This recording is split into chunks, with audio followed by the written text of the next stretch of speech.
आप देख रहे हैं इंडिया टीवी, आपके साथ मैं हूं प्राची पाराशर। लोकसभा चुनाव को लेकर यूपी में कांग्रेस और समाजवादी पार्टी के बीच बात बन गई है।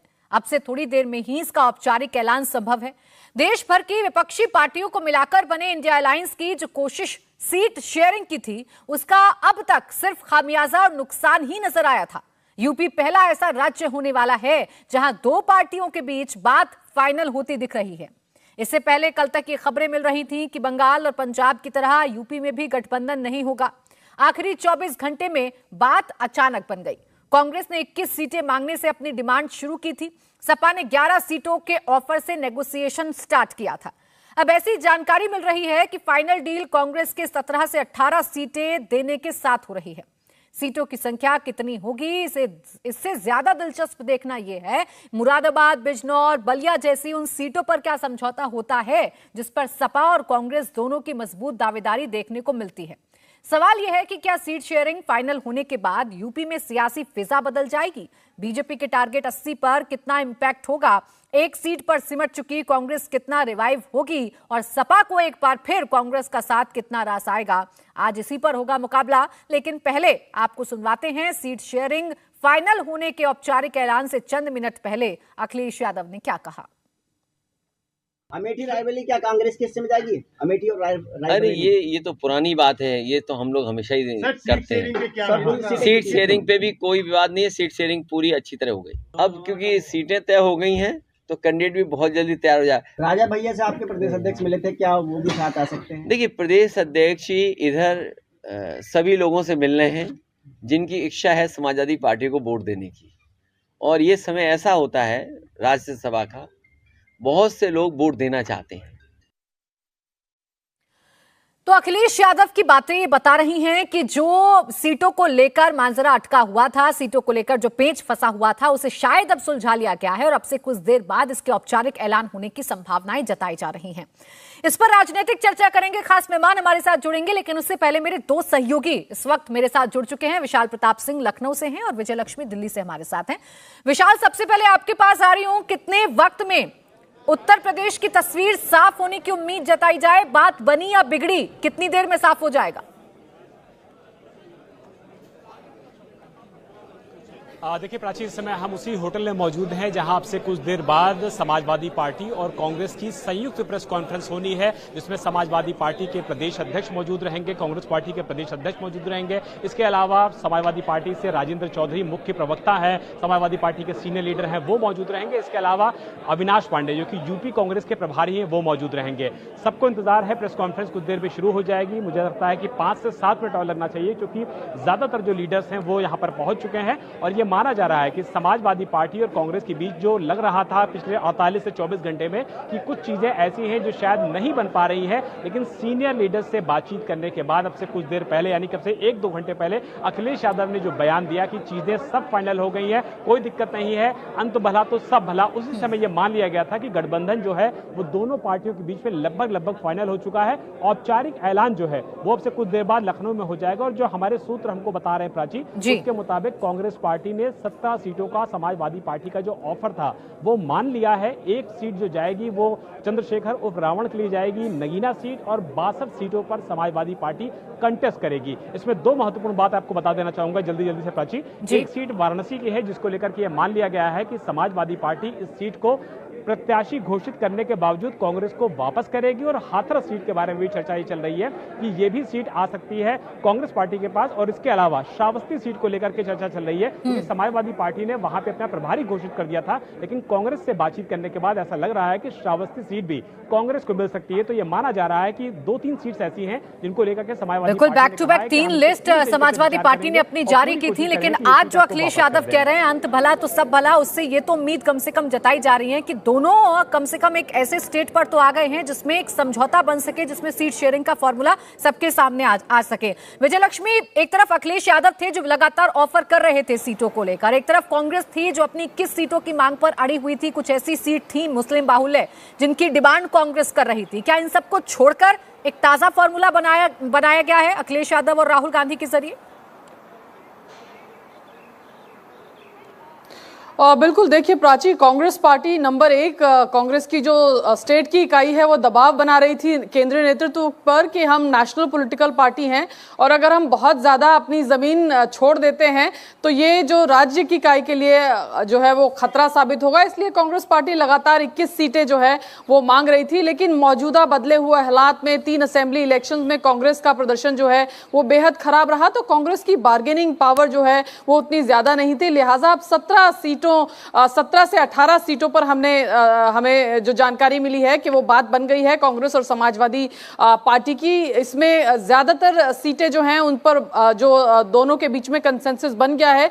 1 से 2 सीट ऐसी हैं जो आज भी जब प्रेस कॉन्फ्रेंस हो शायद उन 1 से 2 सीटों का ऐलान ना हो, उन पर जो है वो आगे थोड़ा और चर्चा करके उनका ऐलान किया जाए। जैसे श्रावस्ती सीट की बात विशाल कर रहे थे, क्योंकि कांग्रेस पार्टी को भी लगता है कि श्रावस्ती सीट पर उनका एक मजबूत दावेदार है, इसलिए वो वहां से अपना उम्मीदवार उतारना चाहते हैं। लेकिन क्योंकि समाजवादी पार्टी वहां से अपना ऑलरेडी अनाउंस कर चुकी है, तो देखना होगा कि वहां पर क्या डायनेमिक्स रहते हैं। कौन कितना पीछे हटता है ये देखना अब दिलचस्प होगा। और जिन सीटों पर कांग्रेस अड़ी हुई थी उन सीटों पर अखिलेश यादव क्या फॉर्मूला लेकर आए हैं ये भी देखना बहुत दिलचस्प होगा। कुछ ही देर में प्रेस कॉन्फ्रेंस शुरू होगी। विशाल आपके पास लौटेंगे। फिलहाल बहुत बहुत शुक्रिया आप दोनों का हमारे साथ जुड़ने के लिए और तमाम जानकारी हमें देने के लिए। अब देखिए, अखिलेश यादव शायद कामयाब हो पा रहे हैं। उत्तर प्रदेश ऐसा पहला राज्य शायद बनने जा रहा है जिसमें इंडिया गठबंधन सीट शेयरिंग को लेकर कोई रिजल्ट लोगों के सामने रख सकता है। इसी पर चर्चा करेंगे। खास मेहमान हमारे साथ हैं अजय वर्मा, नेता कांग्रेस हमारे साथ हैं, अजय आलोक प्रवक्ता भारतीय जनता पार्टी, अरुण राजभर प्रवक्ता एसबीएसपी हमारे साथ हैं और अनुराग भदौरिया प्रवक्ता समाजवादी पार्टी हमारे साथ हैं।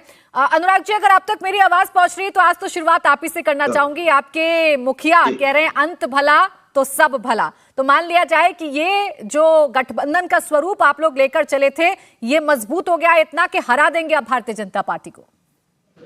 देखो, भारतीय जनता पार्टी को तो हारना पूरे देश में तय है, क्योंकि भारतीय जनता पार्टी का अब चूंकि इंडिया गठबंधन का जो गठबंधन है वो जनता के साथ है और जनता ने मन बना लिया है कि भारतीय जनता पार्टी को हराना है। किसान चाहता है नहीं है भारतीय जनता पार्टी को सत्ता में देखना, युवा नहीं चाहता है, महिलाएं नहीं चाहती हैं, यहाँ पे शिक्षक नहीं चाहते हैं, जिस तरह से वकीलों के साथ हो रहा है वो भी नहीं चाहते। तो समाज का कोई वर्ग अब भारतीय जनता पार्टी को सत्ता में नहीं देखना चाहता है, क्योंकि उन्होंने जनता के लिए कुछ नहीं किया है। जो कुछ किया है भारतीय जनता पार्टी ने सत्ता के लिए किया है। उन्हें सत्ता कैसे मिले, कैसे सत्ता उन्हें हासिल हो जाए, सीधा सा आपने अभी चंडीगढ़ के मेयर चुनाव में आपने देखा, जब इतने जो छोटे से चुनाव में, मेयर के चुनाव में ऐसी धांधली कर सकते हैं, 8-8 वोटों के ऊपर क्रॉस करा के वो जीत सकते हैं, तो सोचो ये बड़ा चुनाव के लिए क्या नहीं कर सकती भारतीय जनता पार्टी। तो जनता के मुद्दों, जनता से तो ये जनता के वोट से तो असंभव है जीतना। भाई यही जुगाड़ बना के जीतने आप अब तक लगता है जीतते आए होंगे, तभी उन्होंने मेयर के चुनाव में इस तरह की गलतियां की। तो माननीय सर्वोच्च न्यायालय ने फटकार लगाई। अगर सर्वोच्च न्यायालय आज अगर इस तरह की चीजों को नहीं नोटिस करता, नहीं देखता, तो ये तो कहते हम तो जीत गए। तो ये किस तरह का लूट तंत्र बनाया इन्होंने। इन्हें लोकतंत्र पे यकीन ही नहीं है। जिनको लोकतंत्र पे विश्वास नहीं है, वो जो जिनको लूट तंत्र पे विश्वास है, भारतीय जनता पार्टी उसको देश की जनता सत्ता से आउट कर देगी। ये तय मान के चलिए। ठीक है, देश की जनता के साथ अजय आलोक जी इनका गठबंधन है और अभी तक देखिए पहला ऐसा राज्य उत्तर प्रदेश बनने जा रहा है, कम से कम हिंदी बेल्ट की मैं बात कर लूं, जिसमें इंडिया गठबंधन कुछ तो परिणाम लेकर आ रहा है और बात बनती हुई नजर आ रही है। ये कितनी बड़ी चुनौती आपके लिए? प्राची जी, कौवे अक्सर कोयल को देख के सोचते हैं कि कोयल जैसी मीठी आवाज मेरी निकल जाए, लेकिन जैसे ही मुंह बोलना शुरू करते हैं ना वो हकलाने लगते हैं। और देश की जनता ने इनको कितना पहचाना है वो तो पता चल ही जाता है। जब 2014, 2017, 2019, 2022 लगातार हारते गए, तब भी देश की जनता इनको अभी भी समझ में नहीं आ रहा कि देश की जनता इनको सही में पहचान चुकी है कि है क्या चीज। बिल्कुल बिल्कुल है क्या चीज, आपको देश की जनता अच्छे से पहचान चुकी है। अब लगेंगे बीच में बोलने, अपनी बारे में बोल दिए। यही होता है कौवे की तरह काऊ करना। करिए और करिए और करिए और बढ़िया से करिए। तो आपने अरे बढ़िया है, खैर और बोलिए और सपने आपने दिए, बोलिए बोलिए इनकम दुगनी होगी, अरे बोलिए बोलिए बोलिए और रोजगार मिलेगा, देश आगे बढ़ेगा, सभी अपने पैरों पे खड़े होंगे। ये नहीं बताया था कि 5 किलो चावल 5 किलो आटा के लिए लाइन लगा दी जाएंगे। जिसको सुनने का धैर्य नहीं होता है वो कुछ करने लायक नहीं होता है। बाद में अच्छा, अनुराग भदौरिया जी, डीजल इंजन वो सोच रहे थे अनुराग भदौरिया जी, देखिए आप तो जानते हैं ना चर्चा कैसे होती है, आपको भी परेशानी होती है, आपके बीच में कोई बोलता है तो अब थोड़ा सा आपसे मैं रिक्वेस्ट कर रही हूँ, थोड़ी देर शांत हो जाइए, लौट कर आऊंगी आपके पास, जवाब बोलने का बनता ही क्या है। वो 2014-17 में चले जा रहे हैं, पूछा जा रहा है सवाल आज का। अब देखिए लोग, अरे यार एक मिनट सुनो, सही सुनो। 2014 में भारतीय जनता पार्टी 78 सीटों पे लड़ी थी, 71 जीती, वोट प्रतिशत 42%, 7वें पे हम थे, दूसरे नंबर पे। समाजवादी पार्टी 78 सीटों पे लड़ी 2014 में, 5 जीती, वोट प्रतिशत 22.2, यानी कि हमसे 20% कम। 31 सीटों पे दूसरी पोजीशन पे, 30 सीटों पे तीसरी पोजीशन, बहुत बढ़िया। कांग्रेस 66 सीटों पे लड़ी 2014 में, सीट जीती 2, वोट प्रतिशत 7.5%, 6 सीटों पे दूसरे नंबर पे, 5 सीटों पे तीसरे नंबर पे, बाकी की जमानत जब्त, स्वाहा। 2019 आते हैं, भारतीय जनता पार्टी 62 सीटें जीतती है, 51.9%, आधे से ज्यादा स्टेट का कम हो जाती है एनडीए को, और आपका सपा सीटें कम हो जाती है। वोट मिले 18.1%, बहुजन समाज पार्टी से कम 19.4 बहुजन को मिले थे। जरा बहुजन को हटा लीजिए, हाँ। आप बचे कहां सरकार? ये कह रहे हैं पिछले चुनाव तो छोड़िए, ये कह रहे हैं पिछले चुनाव छोड़िए, आज की बात करिए, हमारे पास मुद्दे बहुत सारे हैं। तो चलिए, और अब तो यूपी के 2 लड़के साथ आ रहे हैं, अजय आलोक जी, एक बार फिर। ये 2 लड़के 2017 में भी आए थे, एक लड़के को 4 कंधे मिले थे और दूसरे को कितने मिले थे पता ही है? यूपी के 50 भी क्रॉस नहीं कर पाए थे। बच्चों के बारे में कुछ ना कहना। अब एक मिनट के बेटे हैं दोनों के दोनों, हाथ ने साइकिल पकड़ा था, यूपी का सम्मान करो। हाथ ने साइकिल पकड़ा था, साइकिल टूट गई, हाथ कहना, दोनों फ्रैक्चर्ड हाथ साइकिल लेके घूम रहे हैं। यूपी के बेटों के बारे में कुछ बोलेंगे तो यूपी की जनता मुंह तोड़ कोई बीच, अरे अनुराग भदौरिया जी, कोई यूपी के लड़कों को कुछ नहीं कह रहा है। नहीं, यूपी के लोगों के बारे में कोई कुछ नहीं कह रहा है, ये गलत तरीके से इसे मत लीजिए। मैं भी यूपी की हूँ, आप भी यूपी के हैं। अगर यूपी के लोगों के बारे में कोई कहेगा तो आपसे पहले मैं टोक दूंगी अनुराग भदौरिया जी। आप भी यूपी के, मैं भी यूपी की हूँ, कोई कहेगा यूपी के बारे में, उनके लोगों के बारे में, तो आपसे पहले मैं टोक दूंगी। लेकिन कम से कम तोड़ मरोड़ कर इस बात को पेश मत करिए। अब अजय वर्मा जी, बात बन गई क्या अभी तक? प्राची जी एक मिनट, प्राची जी मैं अपनी बात खत्म कर लूं, जल्दी से। अजय मुझे बात खत्म नहीं करने दी। हाँ। मैं कह रहा हूं कि यूपी के लड़कों पे बड़ी बलबलाहट निकल रही है। कल ये बलबलाहट कहां थी जब वाराणसी के लड़कों को और उत्तर प्रदेश के भविष्य को नशे में बता दिया था, डूबा हुआ, सड़क पे गिरा हुआ। कहाँ गया था यूपी का लड़का तब? सुनिए, ये आवाज नहीं निकल रही थी मुंह में, सही जम गया था। को तो कुछ ना कहना, कम से कम ये जो कुछ दिया है बेरोजगारी भारतीय जनता पार्टी की है। भारतीय जनता पार्टी की वजह से यूपी में बेरोजगारी है, बढ़ी है, या महिलाओं पे अत्याचार हुआ तो भारतीय जनता पार्टी रोज दिन यूपी के लड़कों को बेइज्जत करते हैं, पूरे उत्तर प्रदेश के भविष्य को नशेड़ी बता दिया। यूपी के लड़के की बात। अच्छा चलिए, थोड़ी देर में साफ हो जाएगा कि कौन कितनी सीटों पर चुनाव लड़ रहा है, यूपी के 2 लड़के कितने मजबूत है, थोड़ी देर में साफ हो जाएगा। प्रेस कॉन्फ्रेंस बस आने ही वाली होगी। कांग्रेस को चर्चा में ले आती हूँ। अब देखिए अजय वर्मा जी, बड़ा कश्मकश की स्थिति थी, समझ में नहीं आ रहा था। एक तरफ राहुल गांधी अपनी न्याय यात्रा लेकर चल रहे थे, अखिलेश यादव ने कहा जब तक सीट शेयरिंग नहीं होगी वो न्याय यात्रा में शामिल नहीं होंगे। आज वही कह रहे हैं, अंत भला तो सब भला। देखिए अभी ये बेचैन हो रहे हैं, अब की बार 400 पार, 500 पार। जब ये 500 पार हैं और सारी इनके पास चंडीगढ़ जैसा साधन है करने का, तो इन्हें परेशान नहीं होना चाहिए, ना इन्हें बेचैन होना चाहिए। अजय जी को तो योग्य प्रवक्ता हैं और इन्हें जीत रहे हैं, सरकार बना रहे हैं, तो परेशान ना हो। परेशान तो हमें होना चाहिए, परेशान तो अनुराग भदौरिया जी को होना चाहिए, परेशान तो देश के युवाओं को होना चाहिए जिन्हें नौकरी नहीं मिली, परेशान तो किसानों को होना चाहिए जिनकी एमएसपी नहीं बढ़ रही, परेशान तो महिलाओं को होना चाहिए जहां सुरक्षा नहीं मिल रही है, परेशान तो छोटे व्यापारियों को होना चाहिए जो जीएसटी से मर रहे हैं, परेशान तो उन लोगों को होना चाहिए कि महंगाई की मार और अब की बार मोदी सरकार। हम देखिए, हम लोगों की जो बात थी, चैनल इसको जरूर रोज दिखा रहे थे, आज लड़ाई हो गई है, आज ये जा रहे हैं, कल जा रहे हैं। हमने कहा दिखाइए, गठबंधन होगा, लड़ेंगे और आराम से छोटे बड़े भाई की भूमिका में लड़ेंगे। अभी भी ये जो लिस्ट आ रही है, ये लिस्ट फाइनल नहीं है, इसमें से कौन सी देंगे, क्या देंगे, ये हाईकमान निर्णय तय करेंगे। और आपस में अरे भाई सुन तो लो भाई जी, फिर आप बेचैन हो गए। आपके तो 500 पार हो, आप तो योग्य प्रवक्ता हैं, 500 पार वाले हो, सरकार बन रही है, क्यों परेशान हो? तो आप तो बेचैन मत हो, हमारी बेचैनी तो समझ में आती है देश के लोगों को। आप छोटे बड़े भाई का एक अच्छा सा रिश्ता बताया ना आपने, सिर्फ वही जानना चाह रहे हैं कि इसमें से छोटा भाई कौन है, बड़ा भाई कौन है? हम छोटे भी हैं, हम बड़े भी हैं। हमारे यहाँ अहंकार नहीं है, हमारे यहां संस्कार हैं।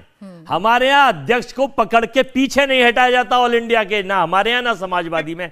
जैसे कल आपने मंच पे देखा कि किस तरह से नंबर 2 उठाकर अध्यक्ष को हाथ से ले जा रहे थे, माला गले से निकाली जा रही थी। तो हमारे यहां संस्कार है, संस्कारी पार्टी है। ये महात्मा गांधी की पार्टी है, ये गॉडसे वाली समर्थक नहीं करती। अब मैं इस पर बताऊं गठबंधन पर, अभी हमारे राष्ट्रीय नेता और हमारे प्रदेश अध्यक्ष और सपा के राष्ट्रीय नेता और प्रदेश अध्यक्ष चौधरी जी और सारे लोग बैठेंगे, ये निर्णय हो जाएगा कि हमें 17 पे लड़ना है, 15 पे लड़ना है या 20 पे लड़ना है, कौन सी पे लड़ना है। ये जो आपने एक लिस्ट दे रखी है ना, फूट डालो और शासन करो। पहले गोरे अंग्रेज ये काम करते थे, पहले फूट डालो शासन वर्मा करो। जी देखिए, अब कोई काले कोई अंग्रेज बिना ये बात काम कर रहे बेवजह हैं, कोई फूट खबर डालो नहीं शासन दिखाता करो। है। आज यूपी ये के लिस्ट अलावा बीजेपी ने अपने IT सेल से दे रखी बंगाल थी में कि दीदी किसी मना तरह कर से चुकी हैं, कह चुकी हैं कि वो अकेले लड़ेंगे। महाराष्ट्र में क्या हो रहा है ये अभी तक आप तय नहीं कर पाए। उत्तर प्रदेश में अभी तक जिस तरीके की खबरें थी उसको देखकर आपसे सवाल पूछे जाते थे, आज तो नहीं पूछ रहे ना। अखिलेश यादव ने कहा अंत भला तो सब भला, हमने मान लिया,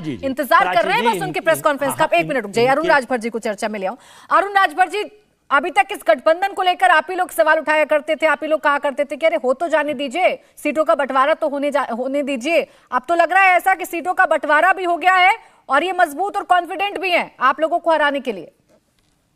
देखिए प्राची जी, हमारे पार्टी के माननीय ओम प्रकाश राजभर जी और सुहेलदेव भारतीय समाज पार्टी ये बात कह रही थी कि INDIA गठबंधन में कुछ मदद करेंगे, और ये मैं दावे के साथ कह रहा था कि नीतीश कुमार जी इंडी गठबंधन में नहीं रहेंगे। तो आप लोग कह रहे थे कि आप लोग कैसे तय कर रहे हैं। हमने कहा कि RLD आपके गठबंधन में नहीं रहेगी, तो आप लोग कह रहे थे कैसे नहीं रहेंगे। और दावा यही लोग कर रहे थे जो आज बैठे हैं कांग्रेस के और सपा के, दावा कर रहे थे कि एकदम अटूट गठबंधन है। नहीं, ये सब भ्रम फैलाया जा रहा है। ये नफरत जो अंदर चल रहा है इंडी गठबंधन के अंदर, वो खुल करके उजागर हो जा रहा है। यही समाजवादी पार्टी 2 लड़कों को लेकर 2017 में आई थी, परिणाम उत्तर प्रदेश के लोगों ने दे दिया था। और वो जान रहे हैं कि ये दोनों लोग दगे हुए कारतूस हैं। जनता इनके ऊपर अब भरोसा नहीं करना चाहती, ना विश्वास करना चाहती है। जनता तो माननीय ओम प्रकाश राजभर जी पर भरोसा कर रही है और NDA गठबंधन पर भरोसा कर रही है। जहां जा रहे हैं वहां विकासों की सौगात दिख रही है, योजनाएं जो है जन जन तक पहुंच रही है और जनता के बीच में जो समस्याएं हैं वो समाधान होती दिख रही है। अब इनको ये लग रहा है कि गरीबों का सम्मान न बढ़े, पिछड़े दलितों का सम्मान न बढ़े, महिलाओं का सम्मान न बढ़े, युवाओं का सम्मान न बढ़े, हर योजनाएं। अच्छा, लेकिन अरुण राजभर जी, जैसे आपने ओम प्रकाश राजभर जी का नाम लिया, उन्हें बड़ा और मजबूत चेहरा बताया, वैसे अनुराग भदौरिया जी भी मुस्कुराने लगे और अजय वर्मा जी भी मुस्कुराने लगे, क्योंकि उनको तो समय समय पर मजबूती कभी समाजवादी पार्टी में नजर आने लगती है, कभी भारतीय जनता पार्टी में। प्राची जी हम बोल रहे कुछ। एक सेकंड अनुराग जी, फिर आ रही हूँ। अरुण राजभर जी। प्राची जी, थोता चना बाजे घना। देखिए क्या है कि ये समाजवादी पार्टी के लोगों का देखिए यही बौखलाहट है, ये हताशा बताता है कि ये कहां लड़ रही है। 70 पर लड़ ले कांग्रेस पार्टी, दे 10 सीट जो है समाजवादी, लेकिन कोई मतलब नहीं है। उत्तर प्रदेश के लोगों ने मतलब समझ लिया है कि हमारे समाज के हितों का काम कहां से हो रहा है, हमें सम्मान कहां से मिल रहा है। हमारे समाज के लिए अब देश के प्रधानमंत्री जी माननीय महाराजा सुहेलदेव राजभर जी का भव्य मूर्ति का निर्माण करने जा रहे हैं। ठीक, 440। अनुराग भदौरिया जी, आप लोगों के पास समस्या है, आप लोगों के पास मुद्दे हैं और भारतीय जनता पार्टी के पास, अब ठीक है अरुण राजभर जी, भारतीय जनता पार्टी के पास और NDA के पास अपने काम भी हैं गिनाने के लिए, वो गिनाने लग जाते हैं, हमने ये किया।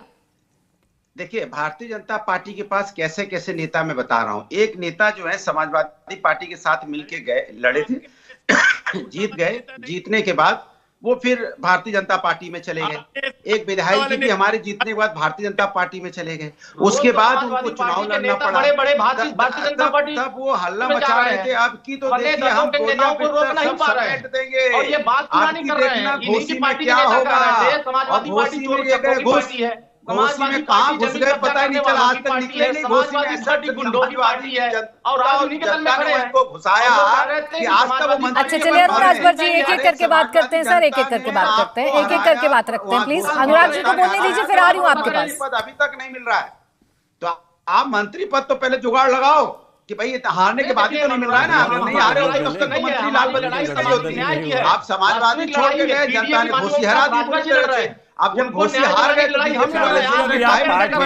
इनके पास तो जनाधार है। राजभर साहब एक मिनट रुक जाइए, अरुण राजभर जी एक मिनट रुक जाइए प्लीज। अनुराग भदौरिया जी का पहले जवाब आने दीजिए। अनुराग भदौरिया जी, अब देखिए आप नेताओं के आने जाने के सिलसिले की बात करें, अभी ताजा आपके एक नेता आपको छोड़कर गए, वो कैसे संभव हो पा रहा है फिर जब इतने मजबूत हैं? अरे ताजा अरे आपकी डिबेट में ही बता दें, जो दो नेता बैठे हैं ये पहले दोनों तो पहले जेडीयू के साथ थे, अब बीजेपी के साथ हैं, एक समाजवादी के साथ थे, अब बीजेपी के साथ है। तो दो में रेशियो यही देख लो, किसके छोड़ने पकड़ने वाले ज्यादा है, दूसरी जगह जाने की जरूरत ही नहीं है। तीसरी बात, सवाल ये नहीं है, सवाल ये है कि जनता के साथ समाजवादियों का गठबंधन रहता है, क्योंकि हम जनता के मुद्दों पे बात करते हैं।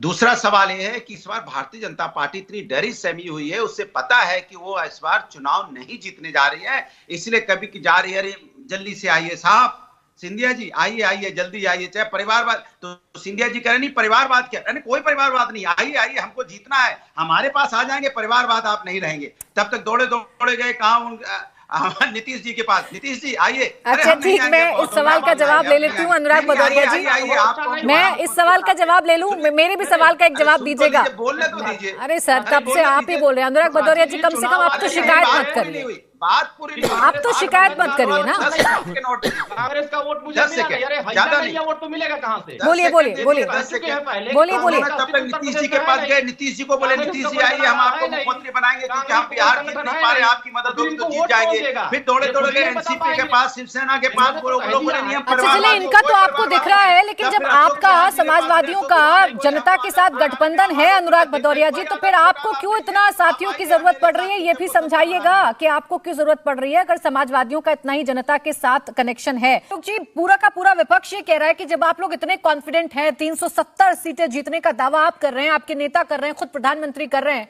तो फिर दूसरे दलों के नेताओं की आप लोगों को जरूरत क्यों पड़ रही है, या इंडिया अलायंस को तोड़कर राजनीतिक दल आपको क्यों चाहिए? देखिए, हमने तो किसी को न्योता या बुलावा नहीं भेजा है, हम चल रहे हैं और हमारा कारवां बढ़ रहा है। वो इसलिए बढ़ रहा है कि हम राजनीति नहीं कर रहे हैं, हम राष्ट्र नीति के साथ इस देश के लिए चल रहे हैं, और जो लोग राष्ट्र नीति के साथ हमारे साथ आना चाहते हैं उनका स्वागत है। हम कोई संकुचित दिमाग या संकीर्ण विचारधारा के साथ चलने वाले नहीं है कि हमें यही चाहिए, हमें ये नहीं चाहिए। हमें वे लोग नहीं चाहिए कि हम रामलला के दर्शन करने नहीं जाएंगे क्योंकि एक वर्ग विशेष का वोट नहीं मिलेगा। हम जा सकते हैं कैम्ब्रिज 2 दिन के लिए, लेकिन हम रामलला के यहाँ नहीं जाएंगे, हम भले अयोध्या के बगल से निकल जाएं। ओबीसी की बात करेंगे, लेकिन ओबीसी का कोई भी आदमी उस कमेटी में नहीं लेंगे। आलोक जी आप तो बुद्धिमान आदमी लोग ध्यान देंगे कि हमें कौन चाहिए कौन नहीं चाहिए। अरे इनको लोग छोड़ के जा रहे हैं, किसको छोड़ के जाता है? जहाज जब डूबता है तो लोग छोड़ के जाते हैं, हम तो वैसे जहाज हैं जिसपे लोग चढ़ रहे हैं अनडाउटली, क्योंकि अपने आप को बचाना है। और आपका तो सुपड़ा साफ हो जाएगा अजय जी, आप कहाँ पे? आप तो ना 3 महीना मारू एक जहाज था द्वितीय विश्व युद्ध जब हुआ था, उसको भी ये बड़ा घमंड था। आवाज अजय जी मैं आपके पास आऊंगी। हाँ। कम से कम रामलला के आशीर्वाद ले लेते। जब कैम्ब्रिज जाने के लिए 2 दिन का वक्त निकल सकता है तो 2 घंटे के लिए रामलला का आशीर्वाद लेने के लिए वक्त निकल सकता था, लेकिन नहीं, हिंदू नहीं है, नहीं गए। खैर कोई बात नहीं, बाकी कांग्रेसियों को जाना चाहिए था। राहुल गांधी प्रियंका तो हिंदू नहीं है, नहीं गए। अच्छा आलोक जी देखिए, काशी विश्वनाथ तो गए ना, अब आपके कहने पर वो रामलला के मंदिर नहीं गए, तो झूठा होने का कैसे आरोप या झूठा हिंदू होने का आरोप कैसे लगा सकते हैं? रुकिए राजा जी 1 मिनट। काशी विश्वनाथ गए, काशी विश्वनाथ से बाहर निकलते ही अगले दिन सुल्तानगंज में सुल्तानपुर में पहुंच के बनारस में साथ में यूपी के सारे लड़कों पे आरोप लगा दिया कि बनारस के लड़के नशे में धुत होकर रहते हैं। किसको खुश करने के लिए बोला था ये? कौन खुश होता है ये सुन के? यूपी का कौन बच्चा खुश होगा देश का? और देश का कौन बच्चा खुश होगा कि उत्तर प्रदेश का भविष्य रोड पे शराब पी के पड़ा रहता है? अभी देखिए अजय आलोक जी, तस्वीरें तो आ गई हैं प्रेस कॉन्फ्रेंस की, एक दूसरे के हाथों में हाथ डालकर अपनी शक्ति का एहसास कांग्रेस और समाजवादी पार्टी कराती हुई नजर आ रही है। अब से कुछ ही देर में ये प्रेस कॉन्फ्रेंस शुरू हो जाएगी और इस प्रेस कॉन्फ्रेंस में जो फॉर्मूला है वो तय हो जाएगा, जिसमें आपको देखिए कांग्रेस के प्रदेश अध्यक्ष अजय राय भी नजर आ रहे हैं। और इस प्रेस कॉन्फ्रेंस के बाद क्या है इंडिया गठबंधन का पूरा स्वरूप या इंडिया गठबंधन की सीट शेयरिंग पर बात कितनी बनी है, ये आपको इन तस्वीरों के बाद सामने आ जाएगा, इस प्रेस कॉन्फ्रेंस के बाद सामने आ जाएगा। और इसी के साथ यूपी एकमात्र ऐसा प्रदेश बन जाएगा हिंदी भाषी राज्य में जहां इंडिया गठबंधन न सिर्फ बना बल्कि जमीन पर उतरकर सीट शेयरिंग का फॉर्मूला भी तय हुआ। थोड़ा शांत हो जाइए भाई।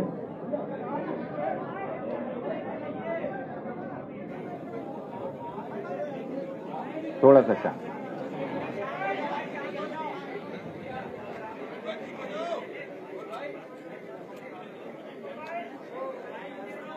समाजवादी पार्टी के आदरणीय प्रदेश अध्यक्ष आदरणीय नरेश उत्तम पटेल जी, उत्तर प्रदेश कांग्रेस कमेटी के सम्मानीय अध्यक्ष आदरणीय अजय राय जी, समाजवादी पार्टी के आदरणीय राष्ट्रीय सचिव आदरणीय राजेंद्र चौधरी जी, उपस्थित यहां मीडिया के हमारे सभी पत्रकार साथियों, इंडिया गठबंधन के तहत पूरे देश में लोकतंत्र को बचाने के लिए एवं इस देश के संविधान का सम्मान सुरक्षित रखने के लिए देश की सभी जिम्मेदार राष्ट्रीय पार्टियों ने, राजनीतिक दलों ने जो निर्णय लिया था, जिन उद्देश्यों को लेकर आज उसी की एक श्रृंखला के रूप में, उसी की एक अगले कदम के रूप में उत्तर प्रदेश में समाजवादी पार्टी और इंडियन नेशनल कांग्रेस इसमें सीटों के शेयरिंग को लेकर आगामी लोकसभा चुनाव में जो 80 लोकसभा सीटें हैं, निर्वाचन क्षेत्र हैं, उस पर दोनों राजनीतिक दलों के सम्माननीय अध्यक्षों के निर्देशानुसार एक कमेटी स्थापित की गई और उस कमेटी के माध्यम से निरंतर चर्चा करते हुए कि किस प्रकार से इस लोकसभा चुनाव में प्रभावी तरीके से सभी लोकतांत्रिक पार्टियों को साथ में लाकर हम बीजेपी का मुकाबला और किस प्रकार से उसे शिकस्त दे सकते हैं, उस पर आज निर्णय हुआ।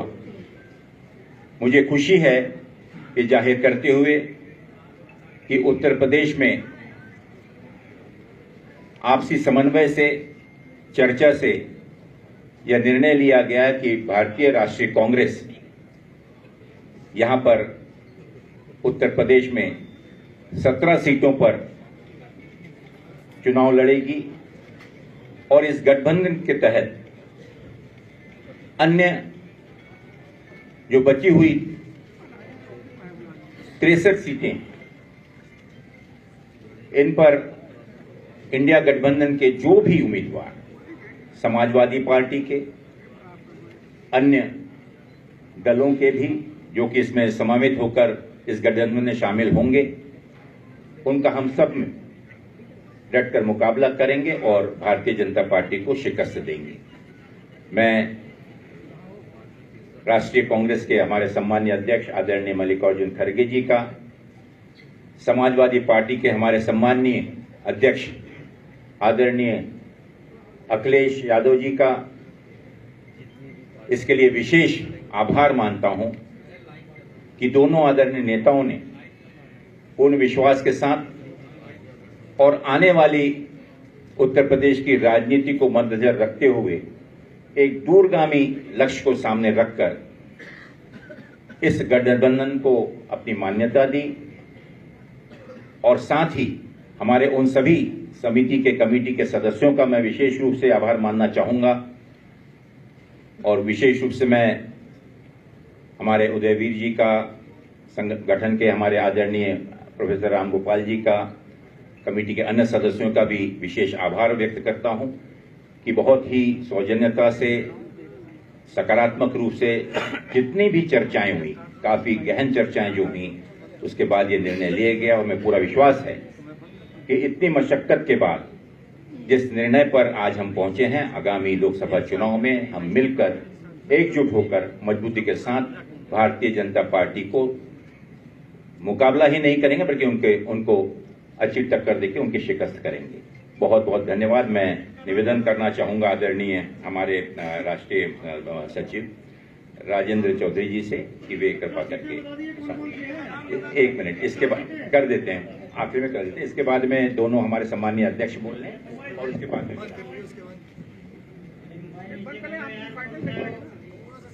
पत्रकार मित्रों,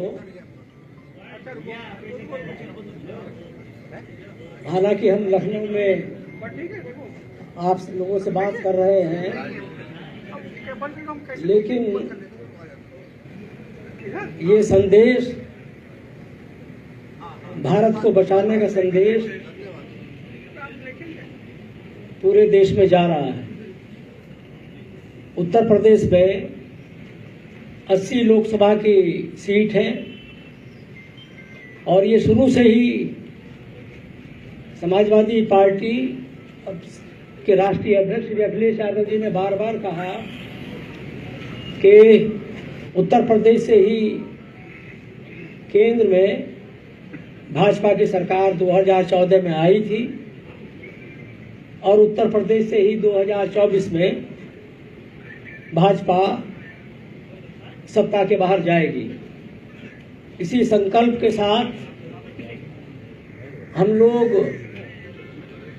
यहाँ आपके सामने इस संदेश को लेकर उपस्थित हुए हैं कि हालात देश के बहुत खराब हैं, किसान सड़कों पर है, नौजवान सड़कों पर है, समाज के सभी ऐसे वर्ग जो विगत 10 वर्षों से भाजपा की कुनीतियों का और उनके अन्याय का शिकार रहा है, उन सब को बचाने के लिए, भारत को बचाने के लिए इंडिया गठबंधन के इस सपने को साकार करने का हम भारत के सम्मानित मतदाताओं से और उत्तर प्रदेश के सम्मानित मतदाताओं से निवेदन करते हैं कि जो लोकतांत्रिक अधिकार आप लोगों के पास है, वोट का अधिकार, मतदान करने का अधिकार, उसका आप पूरी ईमानदारी के साथ, पूरी निष्पक्षता के साथ इस राष्ट्र को बचाने में इस्तेमाल करेंगे। हम ये भी निवेदन करते हैं मतदाताओं से, किसान भाइयों से, नौजवानों से, हमारी बहनें जिनके साथ लगातार भाजपा के शासनकाल में अत्याचार हुआ है, उन सभी वर्गों से कि देश में जो घोषित स्थिति पैदा हो गई है लोकतंत्र के नाम पर, सांप्रदायिकता, अन्याय, उत्पीड़न सभी वर्गों के साथ भाजपा ने किया है। आज जरूरत इस बात की है कि भारतीय संविधान जो खतरे में है भाजपा के कारण, उसको बचाना और लोकतंत्र को बहाल रखना, लोकतंत्र की जो स्वस्थ परंपराएं हैं उनको और ताकत देना, ये भारत की जनता के हित में है। तो देखिए, इस वक्त की बड़ी खबर यह है कि वो फॉर्मूला जिसका इंतजार किया जा रहा था, वो फॉर्मूला अब तय हो गया है। 17 सीटों पर कांग्रेस चुनाव लड़ेगी और 63 सीटों पर समाजवादी पार्टी और उसके साथ जो अन्य दल हैं वो चुनाव लड़ेंगे। ये अब तय हो चुका है। देखिए, 11 सीटों से नेगोशिएशन की शुरुआत अखिलेश यादव ने की थी। पहले 11 सीटें ऑफर की गई थी और 21 सीटें कांग्रेस डिमांड कर रही थी और अब दोनों ही नीचे आकर 17 सीटों पर सहमति बना चुके हैं। वो सीटें कौन सी होंगी ये देखना भी दिलचस्प होगा, क्योंकि सीटों के चयन को लेकर भी बात अटकी हुई नजर आ रही थी। अनुराग भदौरिया जी, 17 सीटें आप कांग्रेस को दे रहे हैं, 63 पर आप मजबूती के साथ लड़ेंगे। क्या ये फॉर्मूला आने वाले वक्त में बीजेपी को हराने के लिए काफी होगा आपके लिहाज से? देखिए, भारतीय जनता पार्टी तो वैसे भी हार चुकी है। मान लीजिए अगर वो हारी नहीं होती तो इतनी घबराई क्यों होती। आप देखिए, उसको इंडिया गठबंधन से की कितनी चिंता रहती है, आपको पता है। नहीं गठबंधन हो रहा था तब कितनी चिंता थी, सुबह से लेकर शाम तक। हो गया है तब चिंता है। तो इसके मतलब वो तो चिंतित है ही, क्योंकि उसे पता है कि जनता ने उन्हें हराने का मन बना लिया है। वो अगर चिंतित नहीं होती तो मैं जैसे पहले आपको कह रहा था, हर एक के पास जा जाके अपनी पार्टी में समाहित करने की कोशिश क्यों करते?